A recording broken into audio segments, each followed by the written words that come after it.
জল শেষ হয়ে গেল নাকি? এই জানো তো, গ্রামের সব জলাশয়ের জলস্তর না নেমে গেছে, পুকুরও শুকিয়ে গেছে, কুয়োতে জল অনেক নিচে চলে গেছে।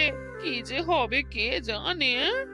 এই বছর তো বৃষ্টি হয়েছে কম, তার উপর মানুষজন জল ব্যবহারের চেয়ে নষ্ট করে বেশি। দেখি, মহারাজকে বলতে হবে।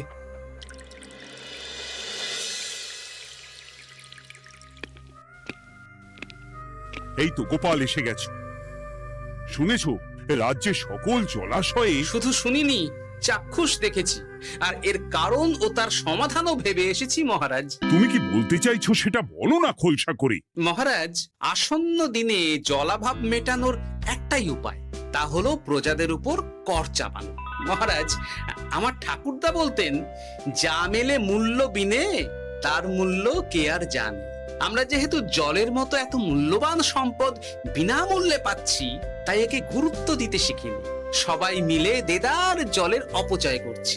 আমি এই অপচয়ের বিরুদ্ধে কর বসানোর পরামর্শ দিচ্ছি মহারাজ। জলের জন্য দেবে দাম, ছুটে যাবে কাল ঘাম। হ্যাঁ, যখনই জলের জন্য কর দিতে হবে, তখনই জলের অপচয় বন্ধ হবে। এতে লাভটা কি হবে গোপাল? মানুষ কম জলে কাজ করা শিখে যাবে, ফলে আগামী দিনে যদি জল সম্পদ কমেও যায়, এই কৃষ্ণনগরের প্রজারা আগে থেকেই তার জন্য প্রস্তুত হয়ে যাবেন। কিন্তু আমি আমার প্রজাদের কাছ থেকে জলের দাম নেব গোপাল? না মহারাজ, কর বাবদ যে অর্থ উপার্জন হবে, তার সাথে আপনার দান মিলিয়ে রাজ্যের মধ্যে একটা বিরাট কৃত্রিম জলাধার বানানো হবে। বাহ বাহ বাহ! যেখানে বৃষ্টির জল সংরক্ষণ করা যাবে মহারাজ। এতে সারা বছর ধরে আর কোনো জলের অভাব থাকবে না মহারাজ। গোপালের প্রস্তাব বড় ভালো লেগেছে। আগামী দিনে ইতিহাসে এই কর্মযজ্ঞের কথা লেখা থাকবে বলেই আমার বিশ্বাস। আর তাই আমি গোপালকে এই মুহূর্তে 50টি স্বর্ণমোহর উপহার দেব বলে ঘোষণা করছি। সাধু সাধু সাধু।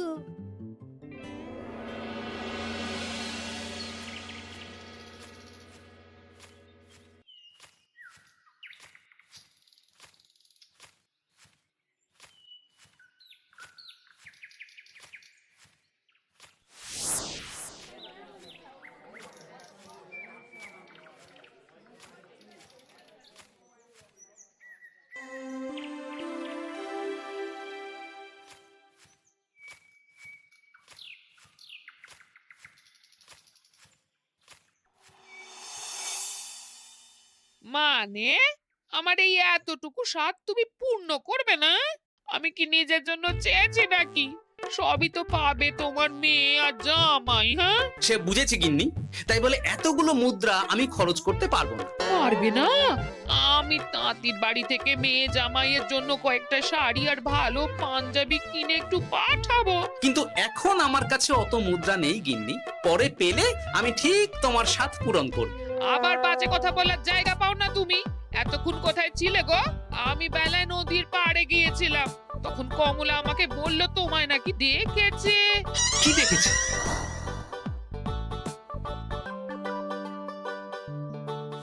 কোথায় গেল?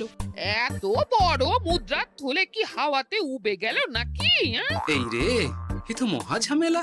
কখন কি যে গিন্নিকে খবর দিচ্ছে সেটা টেরও পাইনি। বলি মুখে কুলু পাটলে যে বড়, বলি রাজা মশাইয়ের কাছ থেকে যে এত রোজগার করো, সেই মুদ্রা যায় কোথায়? আহ, কানের মাথা খেও না তো। আমি কি তোমার কোনো কিছুর অভাব রেখেছি? বলো একবার। খাওয়া পড়া কোনো কিছুর তো কোনো খামতি নেই তোমার। মানছি রাখোনি, কিন্তু তাই বলে আমিও তোমার স্ত্রী, তোমার গিন্নি গো গিন্নি, তাই না?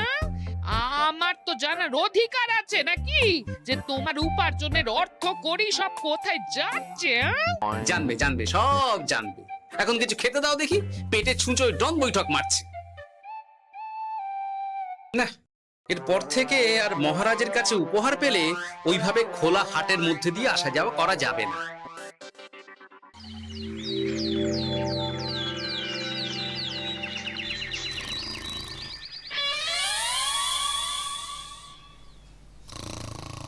তোমার আর কোনো চিন্তা নেই গোপাল।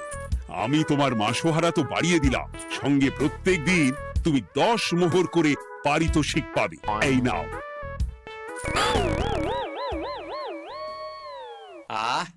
এই ভোরবেলায় একটা জব্বর স্বপ্ন দেখা গেল বটে। এই স্বপ্ন ফলে গেলে আর কোনো চিন্তা নেই। গিন্নি, ও গিন্নি, বলি গেলে কোথায়? গিন্নি, সাড়া নেই। ও গিন্নি, রাগ করলে নাকি গো? আরে এসো এসো, এমন একটা স্বপ্ন দেখেছি না যে তোমার আর কোনো চিন্তা থাকবে না গিন্নি। মোহর আর মুদ্রা একেবারে ঝরে পড়বে গো।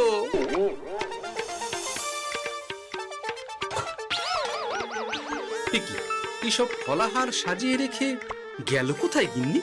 নিজের বাপের বাড়িতে তো যাবে না, কেউ নেই সেখানে। মেয়ের বাড়ি গেল নাকি? না, মেয়ের বাড়িতে তো গিন্নি যায় না। তাহলে না না, খালি পেটে এত ভাবতে পারছি না। আগে মুখ হাত ধুয়ে এসে কিছু খেয়ে নি, তারপর দেখি গিন্নি কোথায় গেল। না, গিন্নিকে তো কোথাও দেখলাম না। গেল কোথায়? যাকে আগে রাজবাড়িতে তো যাই, ফেরার সময় না হয় আবার খোঁজ নেব, ততক্ষণে ফিরেও আসতে পারে।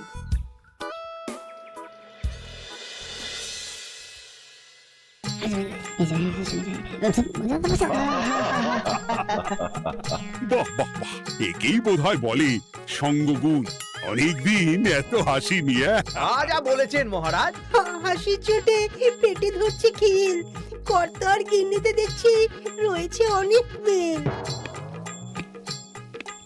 কি গিন্নি, তুমি এখানে কি করছো? কি গোপাল, তুমি রাজসভায় এলে যে বড়? তুমি নাকি রাজসভার কাজ থেকে অবসর নিতে চেয়েছো? হ্যাঁ, এই কথা কে বললো মহারাজ? এই তো উনি বললেন। বলি আমি আবার কি করব? তুমি আমায় একটা কাজ দিলে আর সেটা আমি করব না বলো? আমি তোমায় কাজ দিলাম? কি কাজ? বাবা গোপাল, তুমি কি আকাশ থেকে পড়লে নাকি?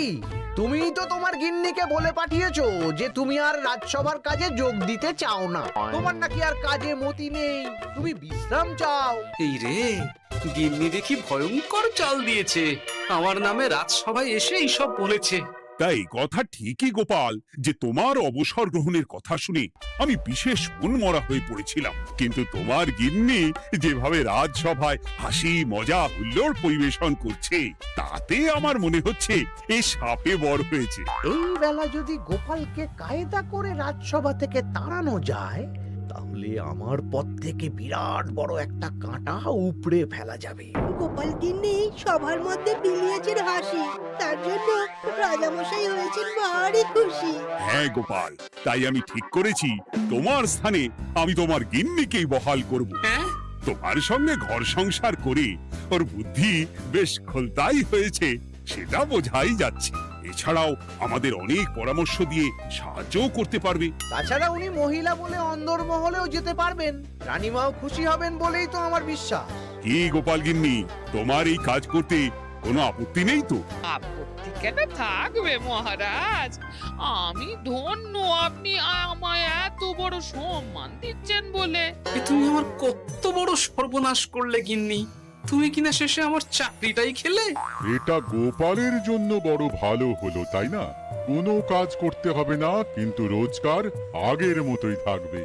অবসর আর উপার্জন একসাথে। না হে গোপাল, তুমি আর এখানে কাঁচুমাচু মুখে দাঁড়িয়ে না থেকে নিজের বিশ্রামে ব্যাঘাত ঘটিও না। আমাকে সবার কাজ শুরু করতে দাও। যথা আজ্ঞা মহারাজ।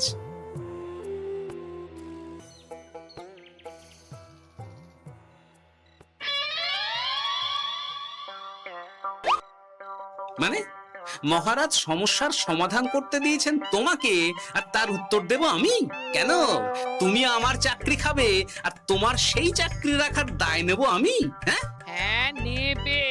মানে কাল রাজসভায় মহারাজের সমস্যার সমাধান করব, সেই মতো কথা দিয়ে এসেছি। হ্যাঁ, আগাম 10টা মুদ্রাও বাগিয়ে এনেছি।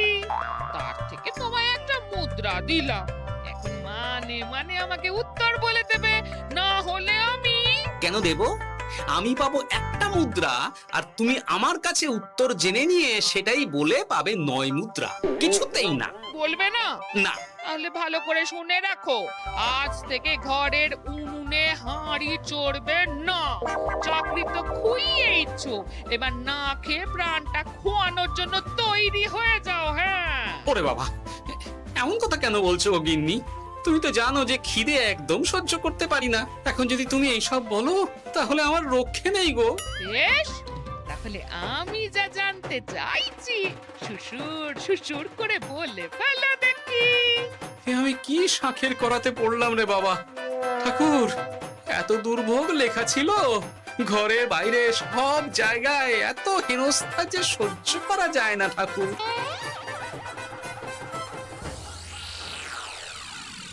একেই তো বলে গো গিন্নি, মেঘ না চাইতেই জল। এতদিন কতভাবে চেষ্টা করেছি গোপালকে রাজসভা থেকে তাড়াবার, আর গোপাল নিজেই কিনা রাজসভা থেকে পালিয়ে গেল। সব বলছো? তোমার শরীর ঠিক আছে তো? শরীর মন সব ঠিক আছে, তবে গোপালের বদলে কাকে বহাল করা হয়েছে শুনলে তোমার মাথা ঘুরে যাবে। কাকে? গোপাল গিন্নিকে। আমার কিন্তু বিষয়টা খুব একটা সরল ঠেকছে না গো। গোপাল ভাঁড়ের বুদ্ধি তো আর যে সে বুদ্ধি নয়। উনি যাই করেন খুব ভেবে চিন্তে করেন, এর পেছনে আবার কোনো মতলব নেই তো। এটা তুমি মন্দ বলনি গিন্নি, গোপালকে নিয়ে সত্যি কোনো বিশ্বাস নেই। ও কখন কি ঘোট পাকাচ্ছে বলা যায় না। আমাকেও সাবধানে থাকতে হবে, দেখতে হবে যে গোপাল আসলে কি চাল চালতে চাইছে।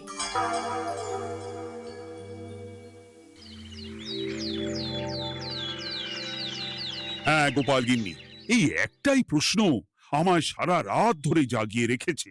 মানুষ মরে ভূত হয়, ভূত কি মরে? তাহলে ভূত মরলে কি হয়? ইয়ে মানে মহারাজ, এই প্রশ্নের উত্তর আমার আজকে দিতে ইচ্ছে করছে না। হ্যাঁ, আমি না হয় আপনাকে আগামীকাল এই প্রশ্নের উত্তর দেব, ঠিক আছে? হ্যাঁ, গাছ থেকে পড়ে গেলে জাপটে ধরে ডালকে। আজকের প্রশ্নের উত্তর উনি দেবেন কালকে। না হে গোপাল গিন্নি, তা হয় না। এই প্রশ্ন আমাকে সারা রাত বিচলিত করেছে। আবার যদি আজকেও এই প্রশ্নের উত্তর না পাই, তাহলে তো আবার একটা নিদ্রাহীন রাত আমাকে কাটাতে হবে। ইয়ে মানে আমি বলছিলাম কি মহারাজ, গোপাল গিন্নি তো সদ্য এই কাজে বহাল হয়েছে, তাই তাকে তো একটু সময় দেওয়া দরকার নাকি?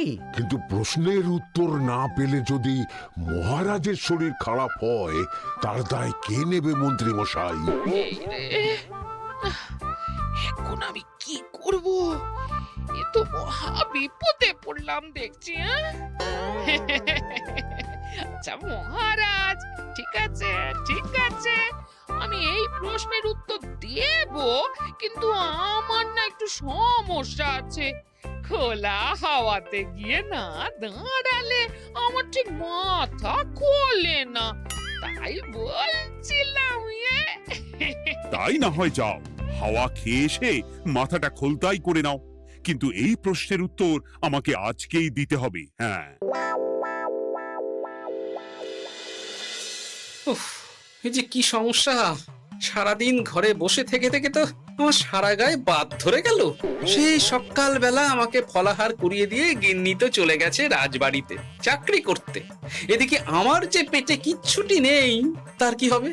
মহারাজ দোকানে গিয়ে যে ভালো মন্দ খাবো তারও উপায় নেই, তাহলেই তো কাঁড়ি কাঁড়ি খরচা। না, একবার দেখি তো উনুন ধরিয়ে অন্তত ভাতটা চাপাতে পারি কিনা, তাহলে গিন্নির ওই হাঁড়ি না চড়ার হুমকির হাত থেকে অন্তত বাঁচা যাবে।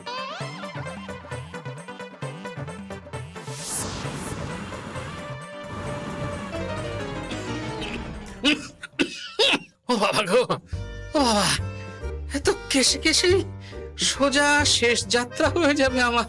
না, এর চেয়ে না খেয়ে মরাও ঢের ভালো। দেখি তুমি বাড়িতে কেন? এত হাঁপাচ্ছ কেন? ষাঁড়ে তাড়া করেছে নাকি? আরে না গো, মানুষ মরে ভূত হয়, ভূত কি মরে? তাহলে ভূত মরলে কি হয়? খোলা হাওয়াতে গিয়ে না দাঁড়ালে আমার ঠিক মাথা খোলে না। ও, এই হলো ব্যাপার। বেশ, এর উত্তর তোমায় আমি বলে দিচ্ছি। ভূত মরে প্রথমে এক ঝুড়ি অন্ধকার হয়, সেই অন্ধকার হাওয়াতে উড়ে বেড়ায়। এক সময় সেই অন্ধকার পাতলা হতে হতে কুয়াশার মতো হয়ে যায়। ব্যাস, মিটে গেল। ব্যাস, মিটে গেল। যদি রাজা মশাই এই কথা বিশ্বাস না করেন, তুমি হলপ করে বলবে আপনি যখন মরবেন একদম মিলিয়ে নেবেন মহারাজ, এর চেয়ে এক পা এদিক ওদিক হয় না যেন। হ্যাঁ, এই না হলে তুমি গোপাল ভাঁড়, বুঝেছো তাহলে? এই তুমি চিন্তা করো না, রাজবাড়ি থেকে ফেরার সময় আমি তোমার জন্য অনেক অনেক বাজার করে আনবো, ঠিক আছে? এই আমি যাই। এ তো ভারী মজা হলো। মহারাজ তক্ষুনি প্রশ্নের উত্তর চাইলে গিন্নি এইভাবে সেই রাজবাড়ি থেকে দুধ দাঁড়িয়ে ছুটে আসছে উত্তর জানতে। আমাকে তুমি একটা চাল দিয়ে কুপকাত করেছো তো গিন্নি। এইবার বুঝবে কত ধানে কত চাল।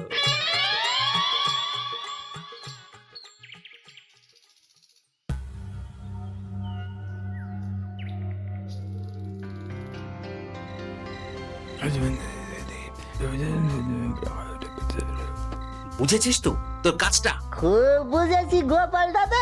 নেই, এবার লেগে পড় দেখি।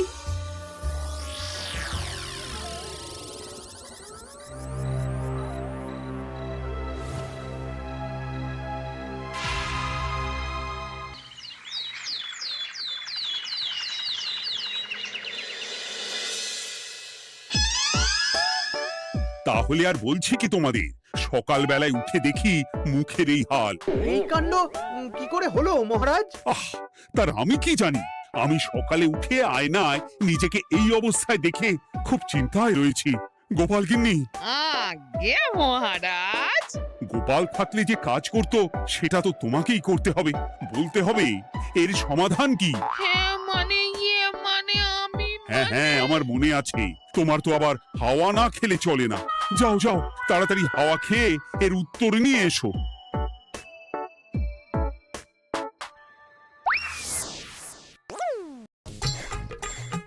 এই জন্য তুমি এত দূর ছুটে এলে গিন্নি? মহারাজকে বলবে যে তিনি যেন আজ রাতে চাদরটা মুখে ভালো করে মুড়িয়ে ঘুমোন, তাহলেই মিটে যাবে। এই রং চলে যাবে আর নতুন করে কিছু হবেও না। ও মা, বলি এত সোজা সমাধান? হ্যাঁ? তা নয় তো কি?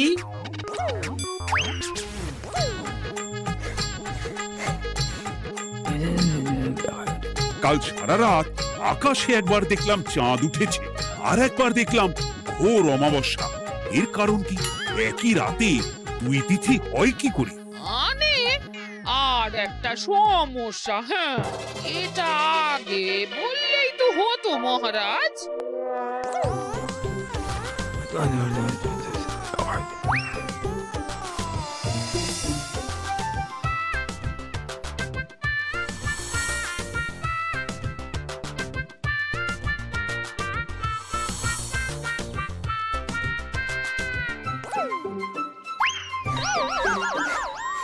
এ কি, তুমি হাওয়া খেতে গিয়ে এইভাবে খাবি খাচ্ছ কেন গোপাল গিন্নি?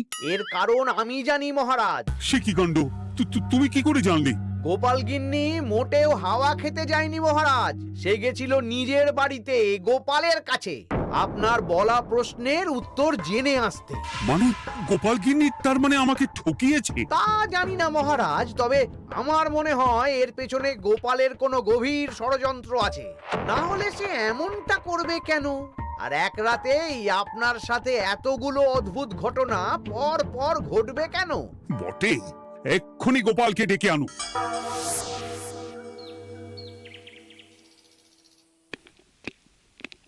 না মহারাজ, আমি সত্যি অবসর চেয়েছিলাম, আর তাই আমার গিন্নি আপনার কাছে এসে বলেছিল।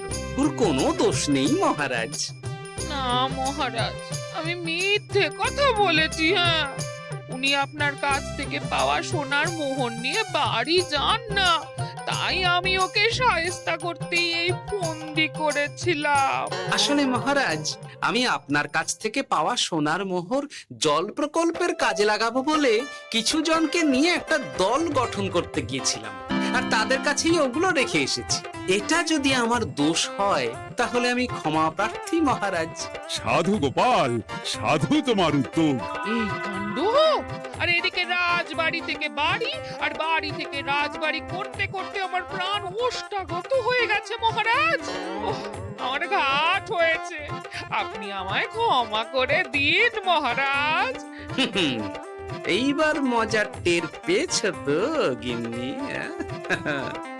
আপনি আপনার আদরের গোপাল ভাঁড়কেই তার চাকরি ফিরিয়ে দিন মহারাজ। আমি যাই আমার হেসেল সামলাতে। কেলে পচা খুব ভালো করেছে বলতে হবে।